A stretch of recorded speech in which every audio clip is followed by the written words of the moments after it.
Welcome back to Highway Through Health. We're not a crisis line, we're not a therapy show, and we're not licensed healthcare providers. What we are is a place where lived experience is taken seriously because too many people have discovered the more clearly they speak, the worse they're treated. We share personal experience not to give medical advice, but so that when people encounter the kinds of situations we discuss, they're ready to recognize patterns and respond effectively. This show is about language, power, and what happens when systems stop listening and start translating people into problems.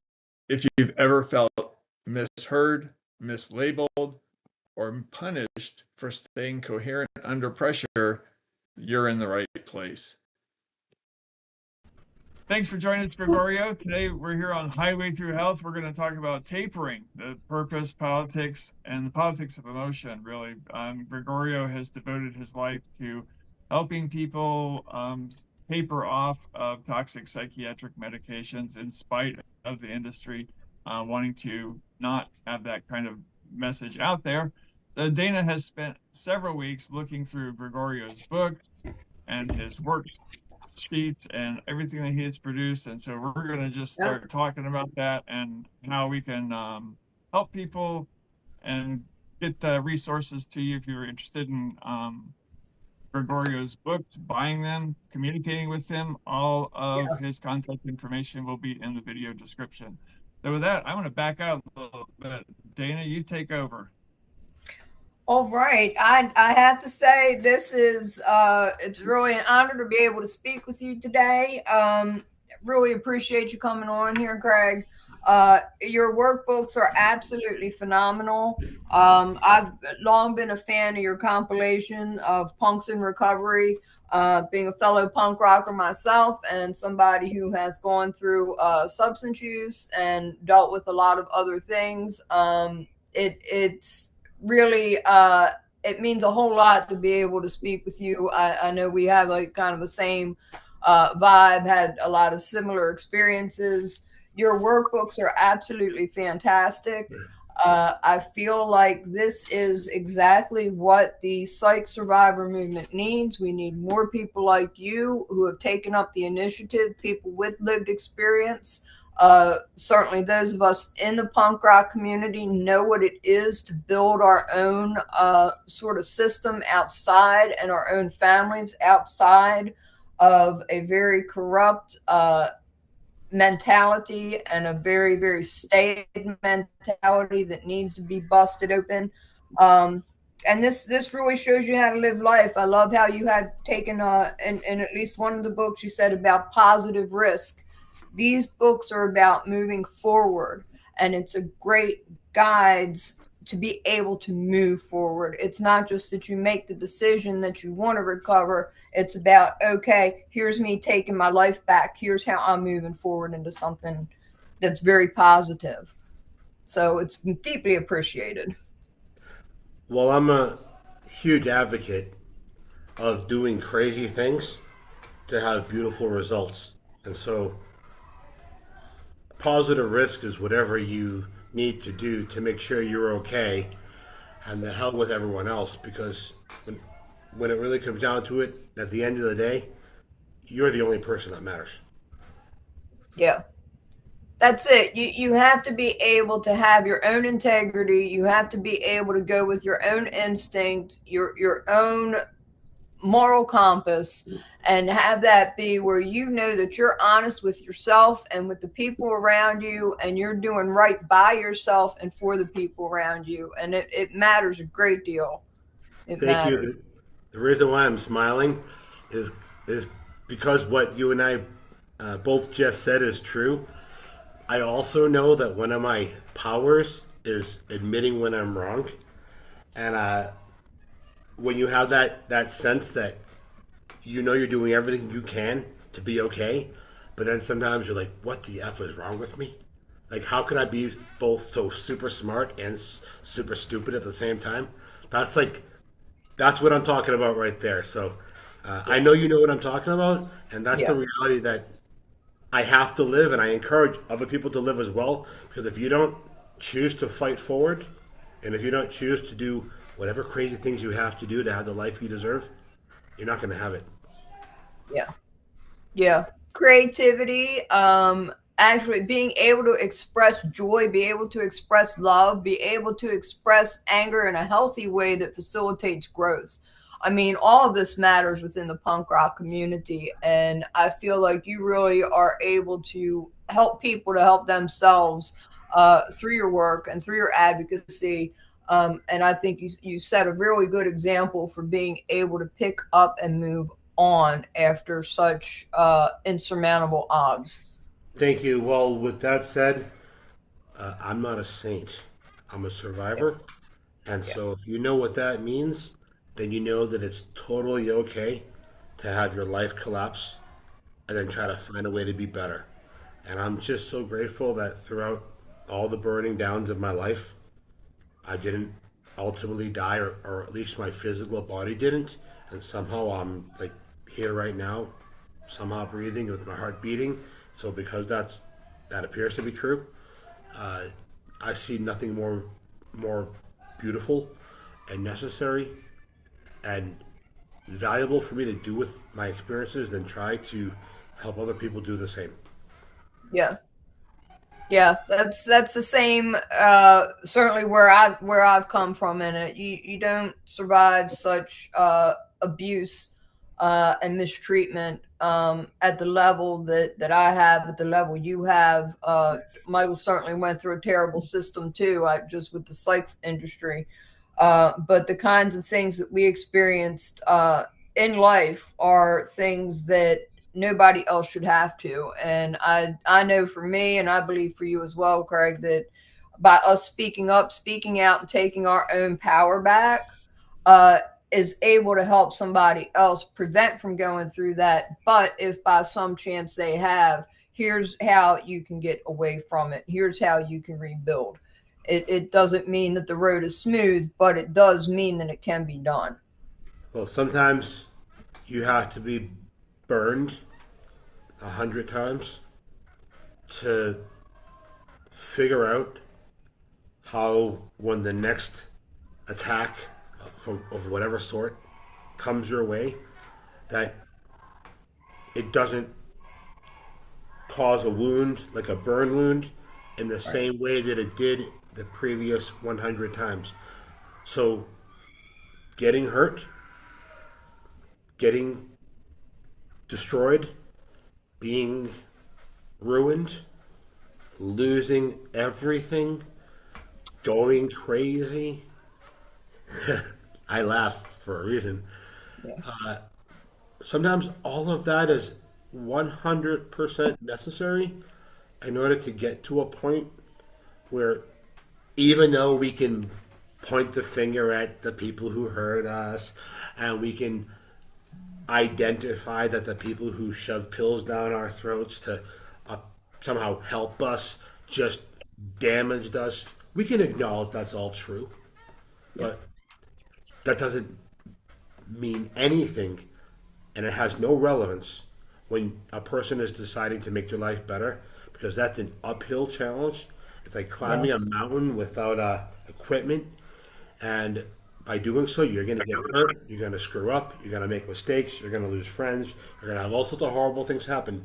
Yeah. But that process is what can teach you at some point to like make your way to the top. That's Yeah. more that's more beautiful and necessary in my perspective, in my view, than succeeding, because one person's success is another person's uh, insane life journey that I get to live with all the Yeah. consequences that come with that. So, F it. Yeah. Can I swear? I usually swear in English all the time, but I only mostly speak Spanish here, and really bad Spanish. So I'm trying to control myself. Can I swear, or is that unacceptable? Yeah. I We, swear. we Hey, I'm trying to be really well. I'm trying to like be really like well behaved with my language, because every time I talk with anybody in English, it's just f this, f that, and it's because I don't. Because here I swear differently. no You're problem. good. So I guess what I'm hearing some of these themes you guys are talking about, maybe this gets us into tapering, is that you got to make those radical choices sometimes. I mean, I went to live on a farm all by myself while I'm dying from lupus, and that sparked the most amazing thing that's ever happened to me. And so with tapering, if I would not have done that, if I'd been listening to a doctor, I would have been sitting, on my couch watching TV, drooling from the effects of psych drugs. So isn't tapering then kind of a way of re-embracing what that risk taking that you're talking about? My risk, I suppose, was telling the world that I could prove that I was a victim of psychiatry Yeah. and somehow getting away with it and then Right. getting off of those pills like a miracle that was never even considered possible by anybody who knew me. And in fact, to answer your question, uh, I did do the whole taper thing, but I don't think I did it the way a lot of people are talking about Yeah. because I did not really know a single person who knew anything about Me. surviving psychiatry other than people I knew who were abused like I was. And Same I here. was able to get, no, I shouldn't say it that way because it was legitimate. Let me be very clear. Through my effective communications about my experiences and many other factors, I was quite fortunate to find myself in the office of young student psychiatrists, and they were the ones who looked at me and said, "I don't think there's anything wrong with you, and that these pills are making you sick." And they were the ones who encouraged me to get off psych drugs. They're the ones who advised me on how to slow down, and I did the whole thing in like a year and a half. Wow. I sped it up on my own. Yeah, that's true.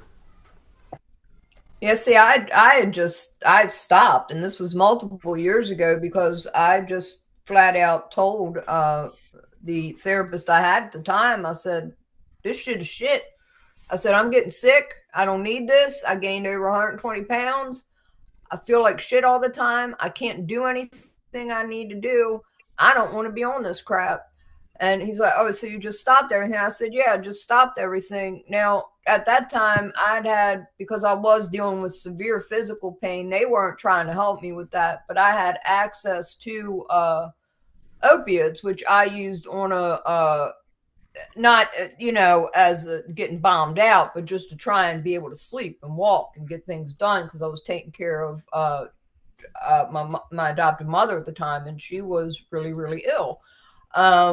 So I also was lucky enough when I had marijuana and then I had medical marijuana when they kept trying to force feed me all this other garbage, which I kept telling them, "Listen, this isn't good for me. I don't want it. Stop trying to force it down my throat." And I didn't realize that the guy I was, living with was actually a researcher and was there to abuse me, to study coercive control. But it is what it is. Either way, I'm very glad that I kept resisting. I wasn't taking any of that garbage on any kind of regular basis. And I'm lucky. And I already did keto, and I was already doing a lot of other things from meditation to yoga, Pilates, a lot of things, and studying nutrition, having had the benefits of the medical marijuana, which helped me in conjunction. They were misusing the hypnotherapy on me. Um, so I know that it can be done, and you can live a much more fuller, productive, emotionally resonant life that allows you access to everything everybody else has. We're just not trying to be abusive to people. We just want our own lives back to be able to live and love freely the way everybody else does. That's exactly right. The last few sentences are what resonates with me the most. And I remember you and I talked about this before, and I now remember that our paths are so incredibly different, and it's almost stark, and a lot of people out there feel very hopeless. And you just described some many things that helped you.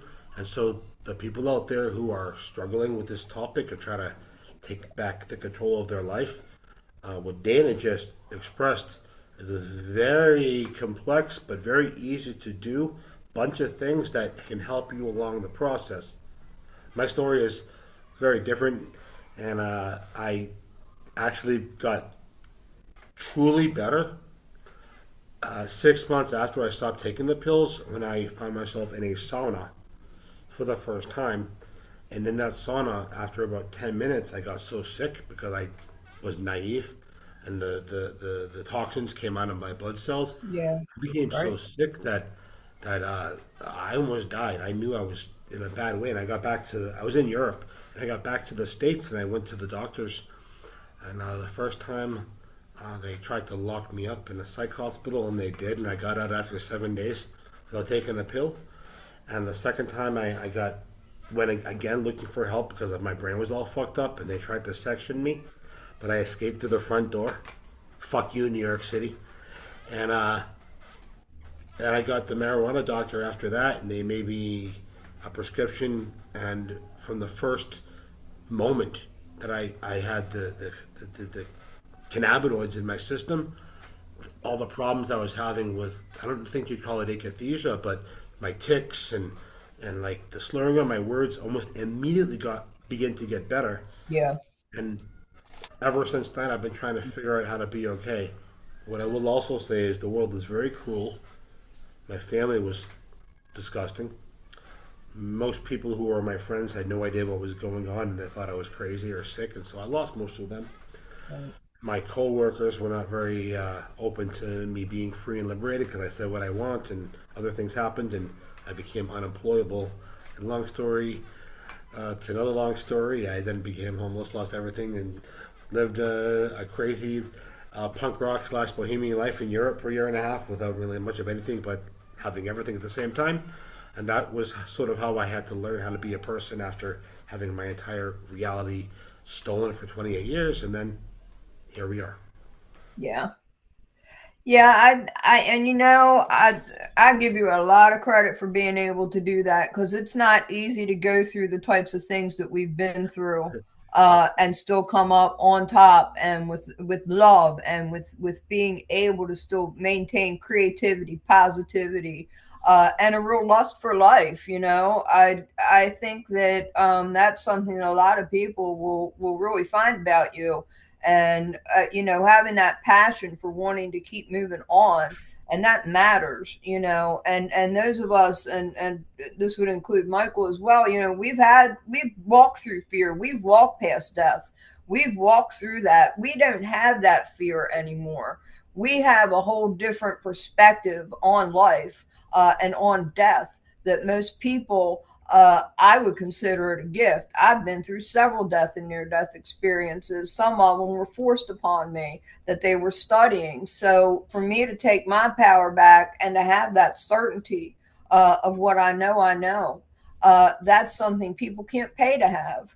And it matters. That really matters, to be able to have that power and see the infinite, and still be able to see where there is good out there, and to be able to create and move forward and have that passion and complexity of emotions and what it means to be human is a huge gift. Jenny, you you you touched on something that I think a lot of people something specific I'm going to say in a second. A lot of people experience, but we are called crazy for it. Often there's a person in our lives as we try to go through these processes that's, whether it's intentional or it's by default or it's family or who knows how it happened, there's some sort of demonic person who just sort of, I don't want to say he enjoys it or gets off on it or gets control from it, or whatever it is, but they find people who are vulnerable, and being on psych meds makes you vulnerable, Yeah. uh, that they will sometimes try to do things to you, and they'll use the exact situation you're in to control you. And it is that's the kind of shit that makes people, take their own lives. And Yeah. That happened to me. It's happened to me. And it's happened to a lot of people that I care about and love. And often, the people who are doing that to you don't know they're doing it to you. Because maybe Yeah. they're not malicious, they're just how they are. Like a Right. family member, like a mother, something like this. And to witness that happening from an outsider perspective, to have it happen to someone else, when you can see so clearly what's going on, I mean, it kind of makes me sick all over again for a minute. And then I can see it, and I'll say, hey, you know this is happening, right? You're sick because of this. You're not being sick because of that. Like, so you want to stop being sick, you got to stop doing this, not doing that. This is the side drug that they give you to make you better because of this and that. It's so complicated and confusing. If people don't have it spelled out for them in a way they can understand, they're not going to get it. Yeah. Right. Yeah. Yeah. Perspective. It's perspective, and sometimes people that are not living an examined life lack that awareness and lack that sort of perspective and willingness and ability to change. Sometimes it needs to be pointed out to them. Sometimes people are suffering. They do want a way forward. They do want a way away from it, but nobody's handed them the key And how to can be you able examine? to How play. can you live and examine life if you can't think clearly, and or if there's somebody like pushing Right. your buttons to destabilize you? And when it happens to you, when both things happen to you at the same time, those aren't good odds. So Yeah. you are miracles, and every other person like us who has survived something similar is a miracle as well. Yeah. Absolutely. And the psych industry has no right to take that away, or to mischaracterize or to mislabel with their slurs, the things that we have had to deal with through trauma at somebody else's hands, and they want to play blame the victim and shove pills down people's throats. And that's not okay. That perpetrates more and more abuse. That perpetrates more and more of a power imbalance, and it does not actually help people to regain their own locus of control and to move forward with purpose and with passion and to be able to be the creative souls that we are each born to be. Right. Well, I hope that every person out there who relates with what we're talking about, including me right now, uh, is able to live that beautiful life that we were all born with the right to live, and that no matter what happened to any of us, myself, Dana, Michael, all the people out there in the world, no matter what happened to any of us up until this very moment, that we are still able to reclaim the power that we were born with, and to somehow find that shining star out there in outer space that you can focus on and strive to bring yourself to a better place, and just do it, because if you don't make the choice to do it against all odds, it's not going to happen.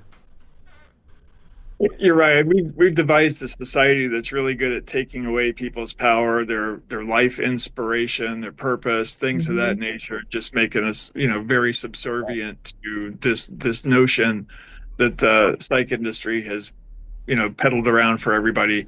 The pill takes the place of purpose and all the other toxicity that goes with it. And it's really just to maintain that power imbalance. I mean, this is why tapering became a survivor-led initiative, right? We Yeah. had an entire industry that refused to acknowledge the problems that they were causing. And they still refuse to acknowledge the problems that they're causing. They still refuse to acknowledge or do anything to correct the direct overlap they have on pathologizing spiritual experiences. And so, if we're in a combative mode towards the psych industry, I think it's the fault of the psych industry. They own it, not us. We're trying to help them in some ways, but our voices are not appreciated. So, but we do it anyway. We have to. Yeah. So I see.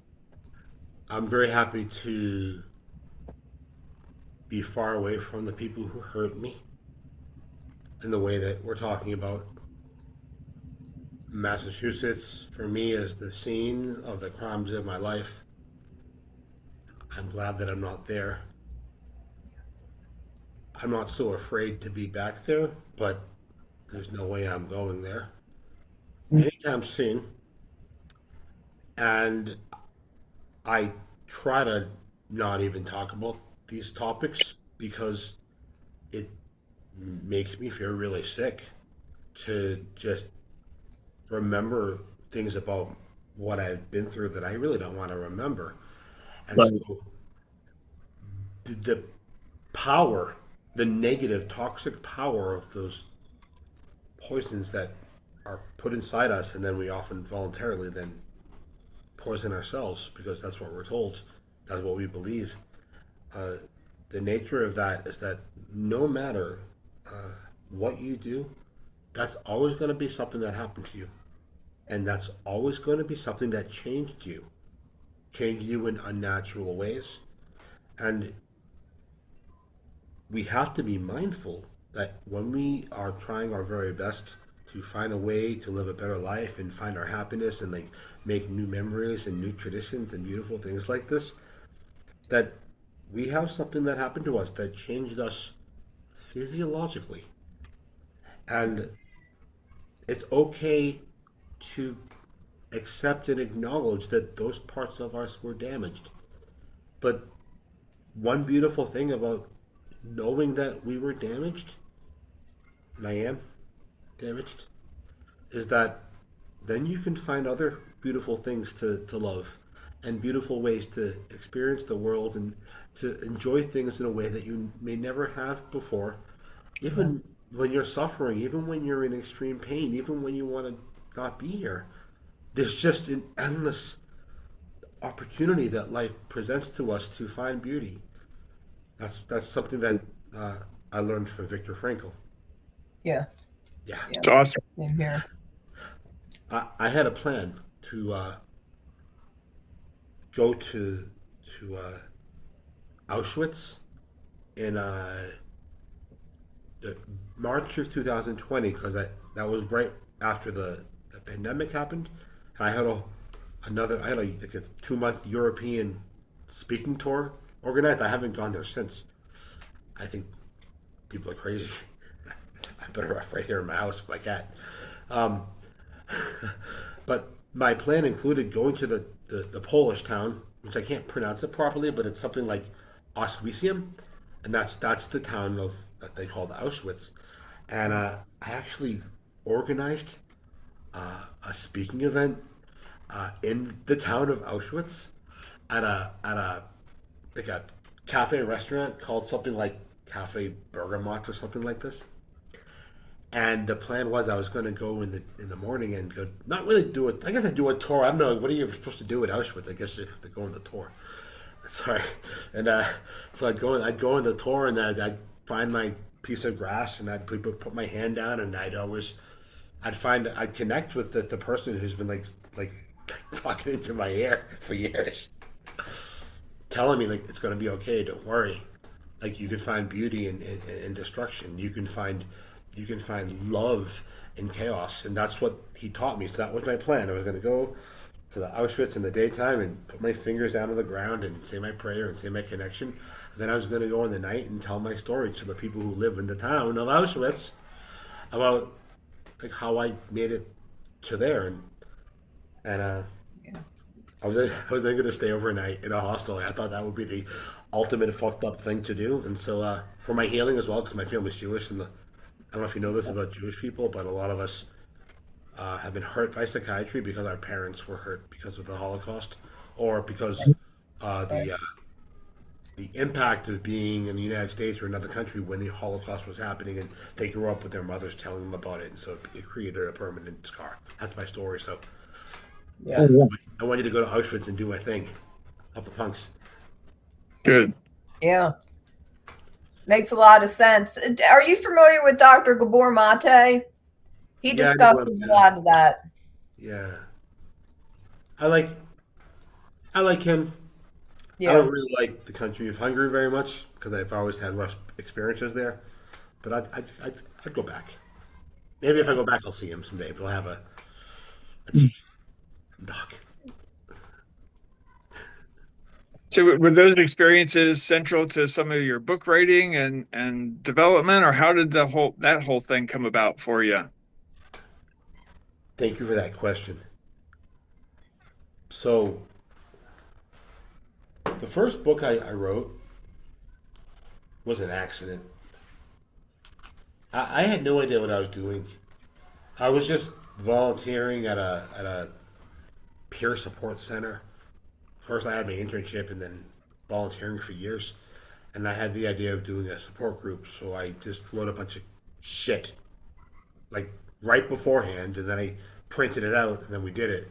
That's what became this book, the Better Days book, right? That's what Uh-huh. became this book.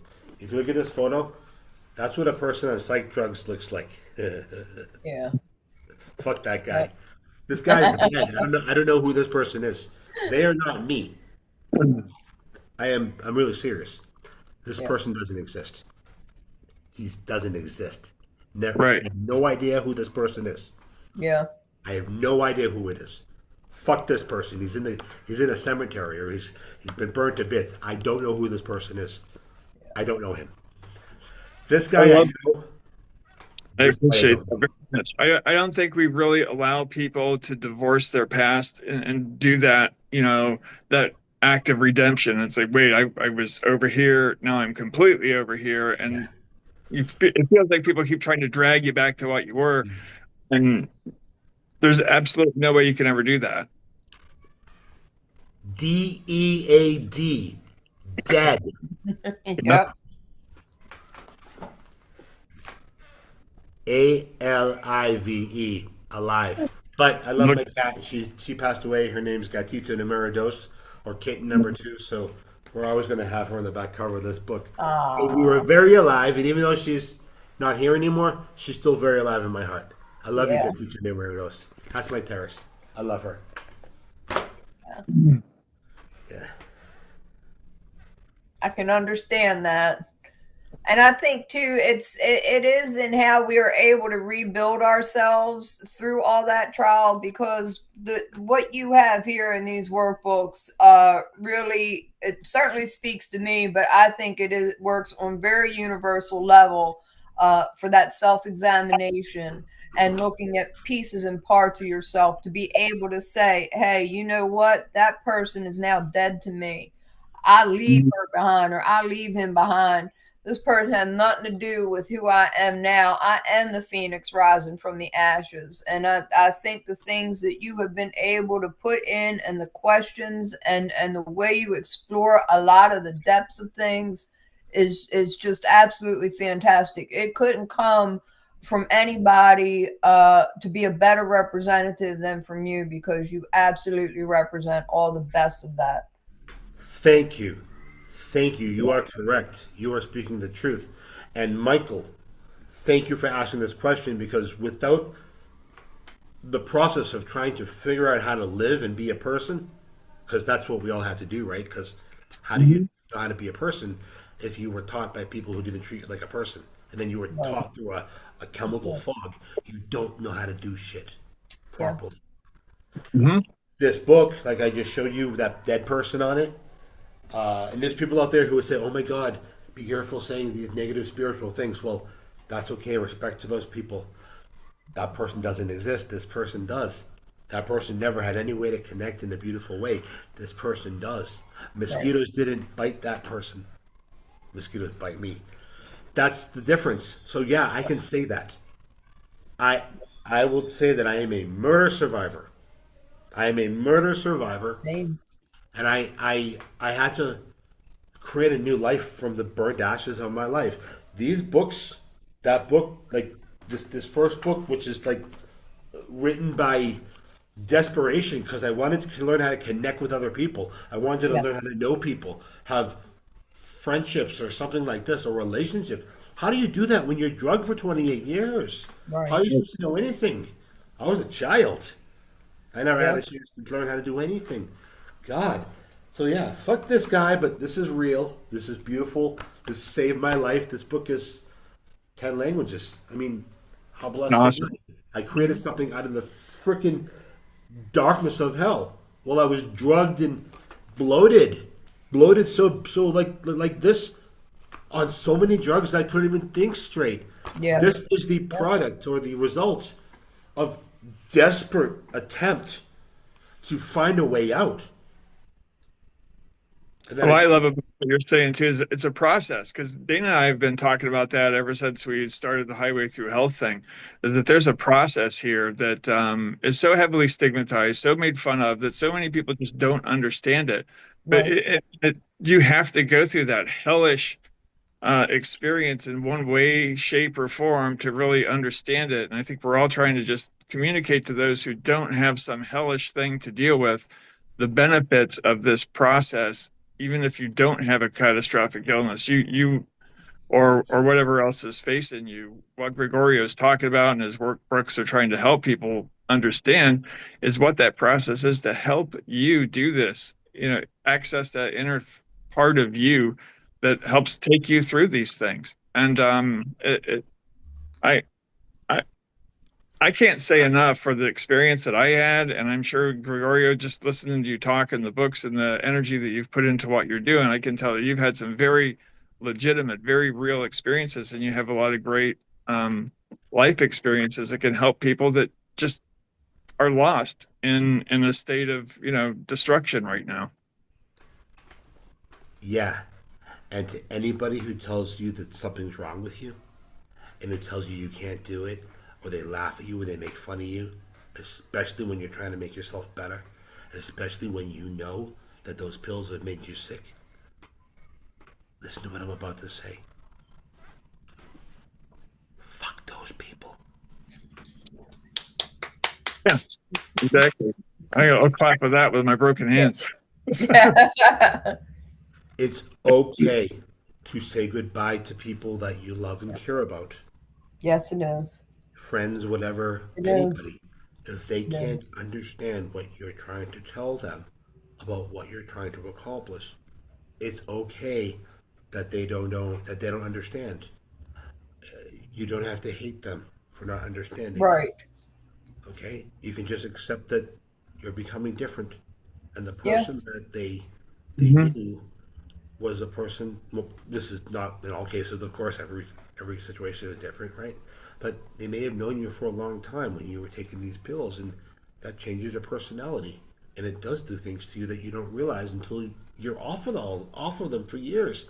So fuck those Right. people. Yeah. If your family is great to you, but they just insist you take your pills and you do have to do this and you have to do fuck them. What's the point of living as an adult slave without chains and handcuffs? That's it. What's so great about living in a house and having a bed and a place to take a shower and and uh, and having a way to cook food? What's so great about that if you are a prisoner? Right. What's the difference between That's it. not being a prisoner and having nothing, and then having to figure out? Of course, Right. what I'm saying is completely outrageous, and a lot of people aren't gonna like it. They're like, "That guy's crazy." Blah, blah, blah. I can't do that. Yes, you can, but you probably shouldn't unless you're uh, capable or you believe you're capable and prepared of facing the consequences. And that's what I chose to do. Yeah. I chose to face the consequences because anything was better Yeah. than living a lie. And Right. Yeah. anything was better than living a lie and having other people upset with me that I decided to live a truth. That's a Mhm. lonely place to be. So what does it matter? What are you afraid of? What are you Yeah. afraid of? You're gonna Yeah. suffer either way. That's it. Mhm. That's it. And you should be able to do it on your own terms and have your joy on your own terms and figure out how, yeah, we all have to deal with suffering, but not all of us should put up with abuse. Nobody should put up with abuse. And when you recognize it for what it is, the power to walk away from it and to lose everything, because I had to do the same thing. And I know in my situation, it helped expose a lot of fraud, a whole trafficking ring. I lost my literal identity to identity thieves. But I thought, you know what? If God wants to put me in a position where I'm upending a very broken system that's actually torturing people, including children, including the elderly, then I'm down for it, man. I'm down for it. I'm good with that because I know that I can rebuild in a way. And I'm running into people like you and Michael and other people who resonate with me now. The people who knew me before that didn't. It's all right. I send them love. God bless. Go about your business. Go about your way. But I'm me, and I got to be me, and I got to be free to be me, whatever that's going to look like. I live with some awesome people now. I'm so happy. I live in a beautiful area in a house that, I rent a room in a beautiful house like I would wanted to have. And this shit is perfect for me. Yes, I lost everything, but I'm starting to get some of my shit back.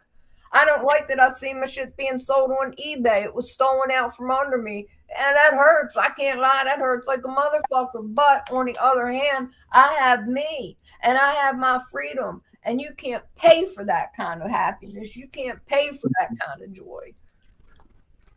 That's what's up. Yeah. And if I may add one more piece to that. I never in my life hated anybody. Me either. I just don't. Well, pardon me. Recently, I decided that as part of my healing journey was that I was going to hate people. And since, I'm sorry, Dana. Okay, it's good though. I get it. Since I allowed myself to hate a few people, that I said to myself, okay, Gregorio or Craig, whatever you want to call me, just do it for a limited period. Limited. like, do it for the right reasons. If you're gonna hate, there you go. Do it for the. I swear, inside my head is such a wild place. Yeah, I've had this whole conversation with myself. Like, yeah, you should hate some people, but do it sort of ethically, right? Like, don't be malicious, but like, do it because you need to do it because you need to push through some shit. And don't be cruel. Just be cold, but not cruel, right? And then it opened up my capacity to love like a butterfly coming out of a cocoon and flying in beautiful things, man. Like, yeah, I highly recommend it to anybody who's struggling with a lot of painful shit. But I'm no hippie. Let's be perfectly clear. Hippies are cool, punks, hippies, whatever. But like, peace and love, yes. But let's go if we need to. You gotta get the anger out, man. There are things and situations and people who are fucked up and fucked in the head, and they do need to be confronted. So make no mistake about that. There are reasons to actually be angry and use that in a productive way, so that then you can build something constructive. That needs to happen. Exactly. And if there are people in your life who are bothering you right now, if they're writing you shit, they're like sending you messages you don't like, or insulting you, they're messing with you, you can tell them to go fuck themselves. Oh yeah. Yeah, absolutely. Just because you have a history of being a trauma survivor, or they've said you have this condition and you have this problem, and people are gonna say, "Oh, he's crazy again. She's crazy." No. You have the right to express how you feel and not let people manipulate you and push you around and violate your mental space or violate your personal body. No. You have the right, even if they call you crazy, even if they say you have some sort of problem, you have the right to stand up and fight. And forgive me for this truth. Sometimes people die when they fight for justice. No revolution is won without people being lost. So the whole idea is, oh, you're going to suffer. You're going to end up in hell. You're going to lose everything. You're going to shut the fuck up. Yeah. Right. And what? So I'll die. I won't know it afterwards. Okay, great. Or whatever happened. Or I'll end up homeless. Or whatever happens. But what's better? That's Being a it. prisoner inside your own body and having the whole world look at you and say, that guy's he's on prison release permanently. Like, come on, man. If I can't have the freedom to love and That's love it. with all the power in my heart and to feel all the beautiful things in the world that exist, to bless and for me to bless with my connection, what's the point? I'd rather Mhm. I'd rather die. And that's That's okay. Yeah, I would say we have an obligation to fight back. I mean, that's what I've been doing because it's just when a person discovers something sacred within themselves, and then you find that there's not only people but an entire industry spooled up to try and take that away from you, gaslight it, rip it away, all the things that are valuable now that you've learned to lead with, to interact with other people with, interact with your community and society with. Suddenly, that's supposed to be made fun of, poo-pooed, you're called a religious crackpot or something of that nature. That's just vile. And I think we do have an obligation to stand up to that, especially as much as it's been normalized within the medical community. It's been normalized within the legal community, which is even more terrifying. And of course, but when those two things hook up, it's also normalized all through our educational system, which keeps, I'm not at all surprised we have the level of school shootings and the things that we have yeah. directly because of that. Both of you seem like you're pretty happy, right? Somewhat. You're doing good, right? Oh, yeah. I'm Definitely. not. I'm. I spend about I don't know how many hours a day trying to like cope with disassociation and sometimes not really knowing what's going on. I mean, I know what's going on, but I'm very hyper aware of energies and people, and like I live with this trauma that sometimes when other things happen, it makes it very difficult to be okay. And so, like, I'm watching you guys, and I'm feeling your energy, and I'm like, okay, cool. Like, I realize that when I am in controlled environments, that of course I'm the one who just like chooses what's my controlled Yeah. environment, right? Uh, like when then I can like connect and then have the mutual sharing of energy, and then I can often lift myself up like that. But Right. it's really hard, and I bet there's a lot of people out there a lot of people probably think lots of things, whatever they can think whatever they want about me. I'm very public. Everyone can go fuck themselves. People who are truly going to take the time to know me, they're going to know that I have my moments, but like I am beautiful in my heart, and I like love with all my heart. I'll always try my very best to be the best I can be. Uh, but yeah, the reality is life is really difficult sometimes for a lot of us, and for the people. Because I have to be honest. Like I really just care about people who are suffering. Doesn't mean I like Yeah. you. I don't have to like you. You don't have to like me. But I know what it truly feels like to be living in hell. And I know that you see a lot of people see people. Oh, they're healing. They're healers. They're talking about this shit, and we're smiling. Yeah, because we're genuinely having good moments. Like uh, sounds like Dana and Michael doing pretty great. Yeah, I'm doing pretty great too. Like here's the contradiction as well. I just contradicted myself, and that's in part because I'm a fucking lifelong trauma survivor, and I just go through this process of always trying to like maintain myself. And when there are outside external things happening, it always affects me unless I'm very careful. So like I'm doing great, but I just said I'm not happy, and it's both. Right. This is the reality of living in a society where you've been traumatized or you've been drugged and these other things happen to you, and you can't relate with other people in the way that most people relate with each other. Yeah. So you Yeah. can be both. You can be fucked up, and you can be great at the same time. You can be miserable and sick, and wanted to end your life in this moment, and then 10 minutes later you can feel different. That doesn't mean there's something chemically wrong with you. It means that it also could mean that you're affected by things because you Right. Right. survived horrible things, and you're just trying your very best to be okay. And with that said, please do your very best to learn who you are. Understand your Yes. behaviors. Try to understand why you're acting the way you're acting. try to recognize that there's a trigger that happened. Maybe you didn't even realize it happened. And then, like, I don't know if everyone knows what it's like to talk in video like this, but when you see yourself, you then, like, at least me, you start thinking things. And you're not sure. So, like, there's this constant process of trying to, like, maintain.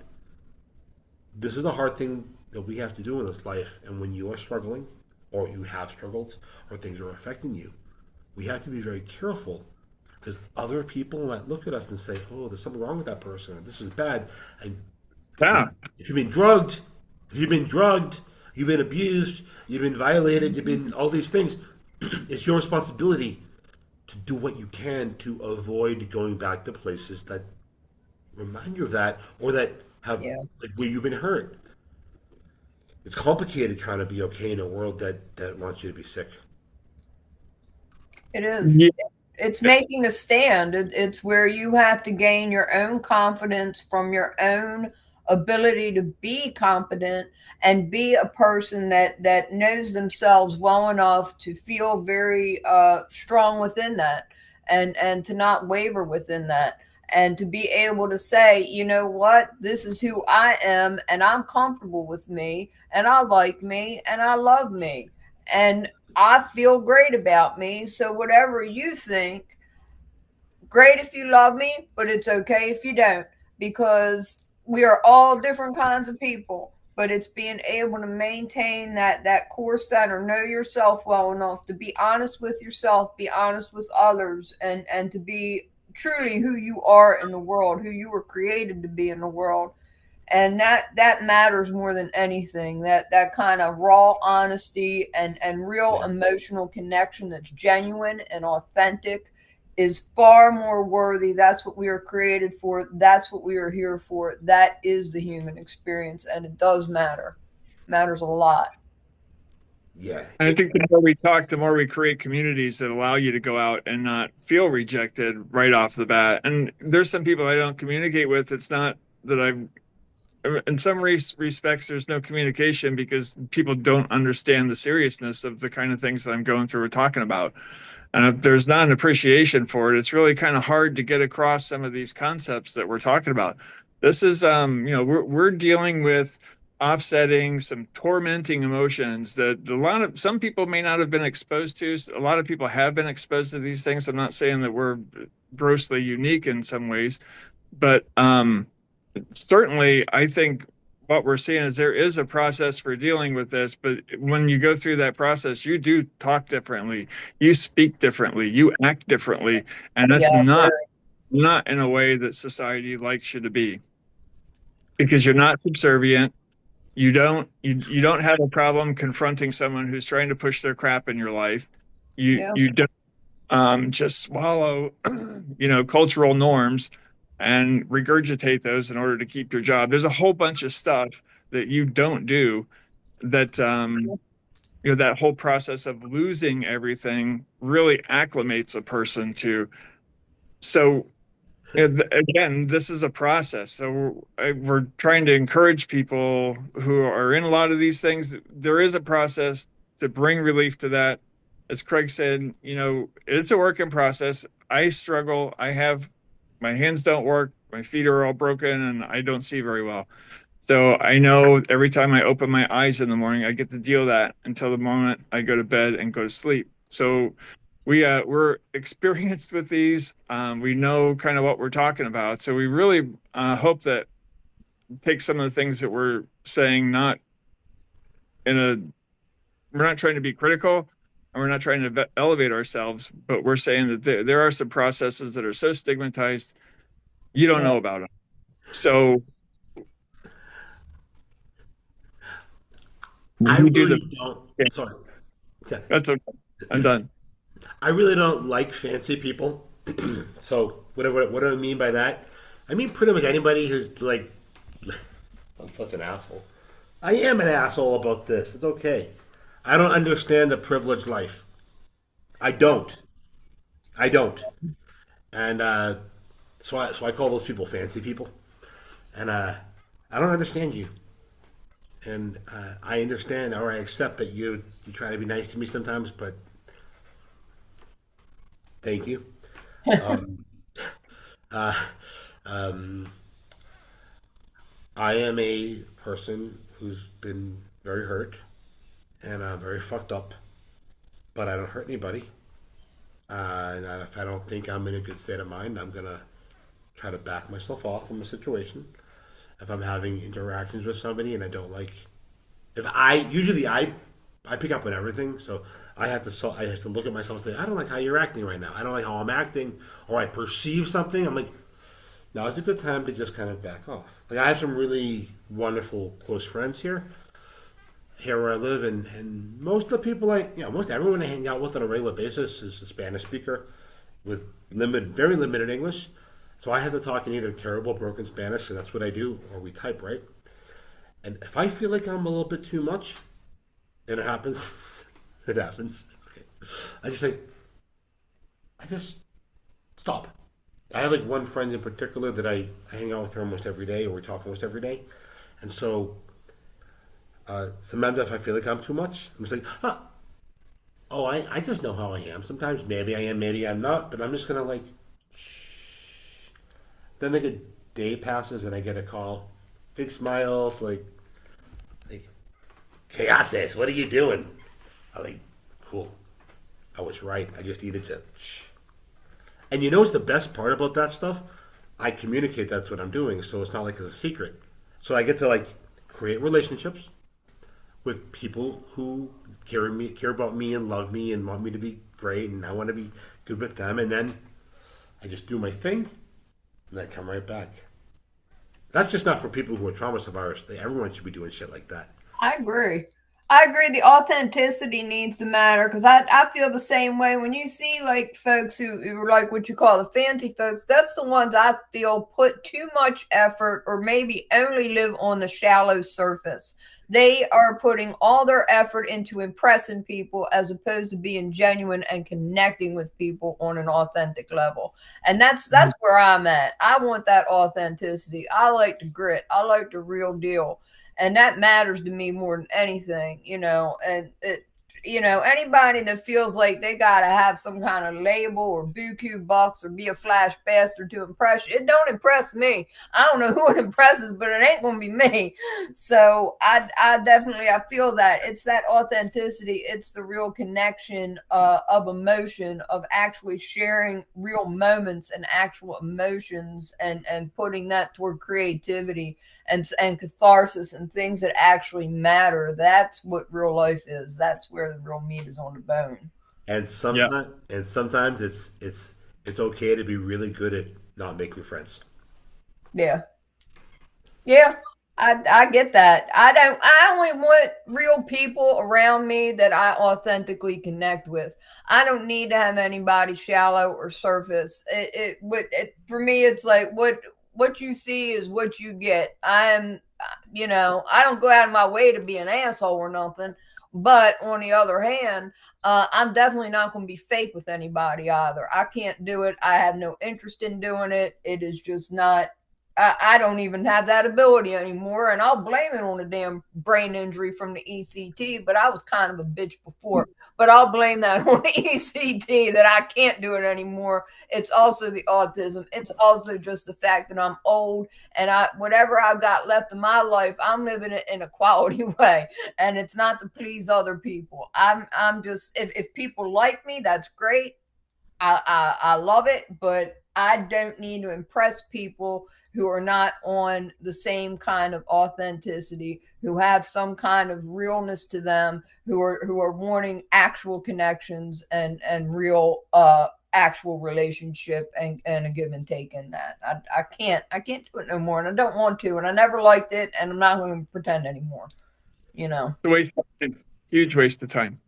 Mm-hmm. And what you said about 1 minute back, Dana, about with the time you have left, you're going to live it to the best you can. And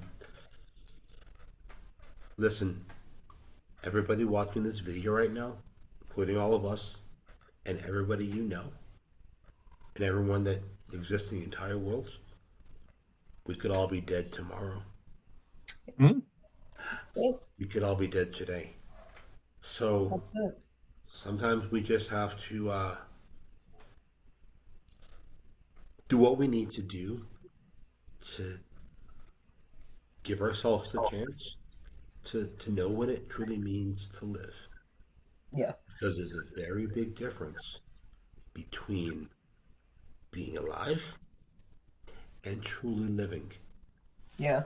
And if you ask yourself right now, am I just alive? Eh, or am I truly living? If your answer isn't, I'm truly living, then get to work Yeah. because your days are numbered, as are mine. Mhm. I think about it every day. And often, recently, I've not really been truly living. And so I'm doing some things about that because that's part of the process. But very soon, thanks to being unhappy about not truly living, I'll be living pretty freaking awesome. And so that's what's up. I want Good. everyone listening to my words right now to know that you can do the very same thing for yourself. And everybody can go fuck themselves if they don't like it. Gregorio, you're awesome. You're an inspiration. We're coming up on our hour here. Is there anything else anybody want to throw into the last minute? I'd like to say, firstly, if I can, that I'm drinking water from an aquifer that the people of this land have drank from since the Aztec times. They didn't call them Aztecs, but the people from that era. And I'm drinking from the same water source, and it's pure water because this is a land that was built on a collapsed volcano. And the legend is, if you drink this water every day or very often, that you will grow roots from your legs into the land, making you one of the people from this land. Wow. And even though I speak Spanish terribly, I have been blessed to be embraced by so many people, most of whom I don't know their names, and they call me Guero, which means white guy. And without drinking this water and being surrounded by people who just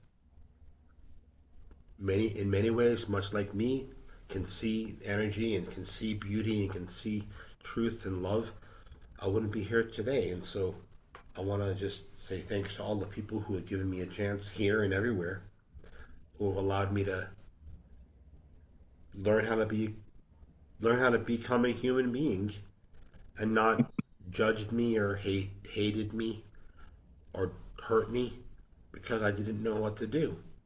And so, with that said, also, although we didn't talk about it very much, because I have some difficulties that I'm trying to just cope with, right? I wrote a book. I wrote a couple books that have really, Yes. really, they've helped me live a better life, but it helps other people because I figured out how to be okay. So I don't A know. lot of one knowledge in those books. Yeah, and so I just want everyone to see that this is called the Harm Reduction Guide for Psychological Trauma Survivors. And so if you are a person who has been drugged or harmed and you know that you've been traumatized, I just want you to know that there is a great possibility that you could make your life a whole lot better. And it's okay to not go the conventional route because, generally speaking, you are the expert on you. And so, no matter what anyone else says, however they label you, however they identify you, whatever words they use, whatever ways they identify that you're a problem, fuck them. They don't matter. The only people that matter are the ones who treat you with love and respect and who are honest with you Mm-hmm. and yourself and your cat, because cats are people too. Yes. There you go. That's Love it. I love cats. This is the journey of what I learned. Michael was asking how these books came to be. I was a lot happier before, and so I'm getting myself back to that. I have to. You I will. do want to be You better. will. So We're gonna do- I know how fucked up I've been for a long time. I hated that about me. So I've made a very strong effort to make the change. And if I can say that I can be happy 2 hours a day, or I have a good connection, something great happens, then that's great. And I'm going to keep building up on that. And then someday soon it'll be 3 hours, and then who knows, maybe Yep. 4 hours, Yeah, it's a process. maybe 4 hours. It does work. Well, great. Thank you so much for your time, Gregorio. We really appreciate everything that Yes. you've done for us here, and appreciate you pouring your heart out and all the work that you've put into, turning your life into a vehicle for helping others, especially as you go through these trauma incidents that just leave people with such searing, gaping wounds sometimes, and all the people that we can get to help people understand that those things can be healed, the better. And I think you've done a great job of it, and I really appreciate what you're doing. Thank you so much. I appreciate you guys so much. I'm often not.